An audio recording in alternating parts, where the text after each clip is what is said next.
नमस्कार। आप सुन रहे हैं द माइथोलॉजी रेडियो।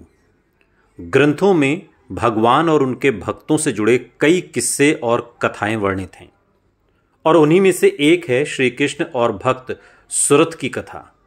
पौराणिक कहानियों की जानकारी के आधार पर आइए जानते हैं कि आखिर कैसे श्री कृष्ण के सामने ही उनके प्रिय भक्त सुरथ का वध और क्यों श्री कृष्ण सुरथ का शीश अपनी गोद में लेकर बैठे रहे। यह कथा महाभारत काल की है, जब श्री कृष्ण दर्शन को व्याकुल उनके भक्त सुरथ ने अर्जुन से युद्ध करने तक की बात स्वीकार कर ली। हालांकि श्री कृष्ण ने इस युद्ध को रोकने का बहुत प्रयास किया, लेकिन सुरथ की भक्ति के आगे श्री कृष्ण भी हार मान गए।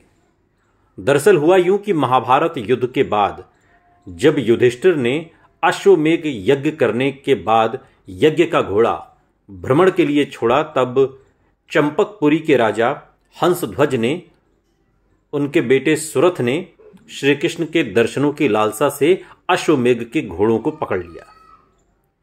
पिता और पुत्र दोनों ही श्री कृष्ण के परम भक्त थे और उन्हीं के हाथों से संसार का त्याग करना चाहते थे, और इसी कारण से घोड़े को पकड़ने के बाद उन्होंने युद्ध की ललकार पांडवों के कानों तक पहुंचाई, जिसे सुनकर अर्जुन अपनी विशाल सेना समेत युद्ध के लिए निकल पड़े। जब युद्ध के मैदान में श्री कृष्ण ने अर्जुन और सुरथ को आमने सामने देखा तो वो विचलित हो गए। हालांकि ये एक भगवान का अपने भक्त की इच्छा पूर्ण करने का तरीका भी था, और श्री कृष्ण को अर्जुन के साथ देख सुरथ अत्यंत भावुक हो गए।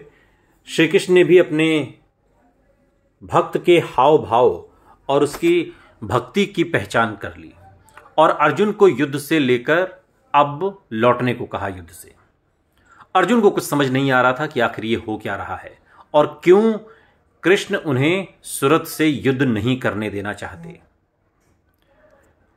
दूसरी ओर सुरथ ने जैसे ही कृष्ण को लौटते देखा तो वो समझ गए कि ऐसे तो उनका उद्धार श्री कृष्ण के हाथों संभव नहीं। तब उन्होंने अर्जुन का बहुत देर तक और बहुत दूर तक पीछा किया और अर्जुन को युद्ध के लिए ललकारा। ललकार सुनकर अर्जुन खुद को रोक नहीं पाए और भीषण युद्ध आरंभ हो गया, जिसके बाद अर्जुन अपने ही भाई युधिष्ठिर को क्यों मारना चाहते थे, अर्जुन ने सुरथ का शीश धड़ से अलग कर दिया। मरते समय सुरथ ने कृष्ण को प्रणाम किया और कहा कि प्रभु, मैं भाग्यशाली हूं कि आपके सामने मृत्यु को प्राप्त हो रहा हूं। श्री कृष्ण ने सुरथ को आशीर्वाद दिया और युद्ध भूमि में अपने भक्त का शीश काफी समय तक गोद में लेकर बैठे रहे।